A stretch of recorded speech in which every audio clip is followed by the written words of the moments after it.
آقا اسی، کشور تو شناسنامه تو به چی میخوای بفروشی؟ به چقدر؟ یه نخ؟ دو نخ؟ ها؟ یه پاکت؟ دو پاکت؟ به چی میخوای بفروشی؟ سیگار؟ بچه ها کلی برای تو سیگار جمع کرد. بیا میخوام بدم بهت خط نشون، تا اینا هم نکشم با صد خط نشون، که ایرانو نمیشه دورش خط کشید. تنگ تنگه بیان میکن خط نشون. سگ زردید عشقم و عین پیک، حزب ابستین چشا خمار پشت پیک. سگ شرف داره به شما یه مرد خور، خوب گوه میخوره کل شما پرز پی. به من میگم بزنم یکم حرف نیک بودیم زدم به ما یه خیلی شیک.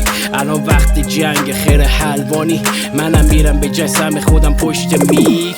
ببین یارو پیش ماها کم نمون، تیر زهر چشم دارم زبونم کمون. ببین مامان واسه شماها که کم نذاش، اونم نمیرسه به همه ی هرزتون.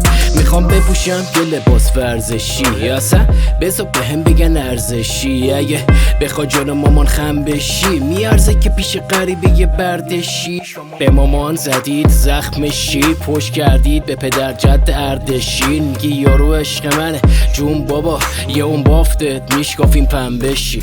مامان باید پوشی دیگه وقت زنگ، مامان دشمنات همه جلو صف کشن. مامان بده به بچه های بد راه نشون، مامان دیگه پوشو نترسو هم پس بجن. ماما این گلای پر بچه زن، مامان همین گلا واسه خودت پر زدن.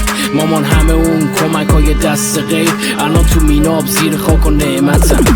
پای میز قمار یارو زد یه چیت، یه چی بگم رنگ دونه قهوه‌شی.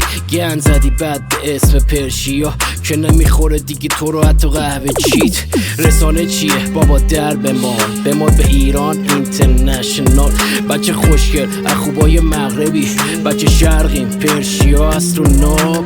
میگی کشن جوونا رو از قرار، گیریم چر تا 45,000. تو بگو یکی اون که هنوز سرجاشه، ماه نمیکنه هرگز پشت فرار.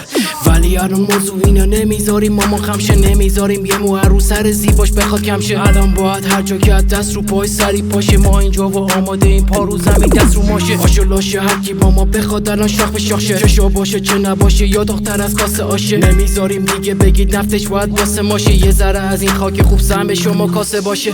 ببین نوکرتن، این کاری که تو میکنی خیلی بده. ما در حق شکنجه هستیم با تو، ولی این کاری که تو کردی یا میخوای بکنی بهش میگه خیانت. ها ایوازه خودت اصلاح کن خودی. عجیبه که همه اینقدر بی غیرت تو خفتی، چرا همه درگیر این بحرانید و ذلتی؟ چرا باید یکی دیگه بیاد واسه نجاتتون؟ به یه قوم حرومزاده چطوری تو خدمتید؟ مگه میشه به شما گفت حریت و عزتید؟ مام ایران هرچی بودید به شما گفت زود نرید، ولی شما ذاتتون چرک کثیف و هم دارید مثل باباتونید هیچ کسی. من و تو میمونیم، من و تو میتونیم، من و تو با هم دیگه ایرانو به اوج میرسونیم.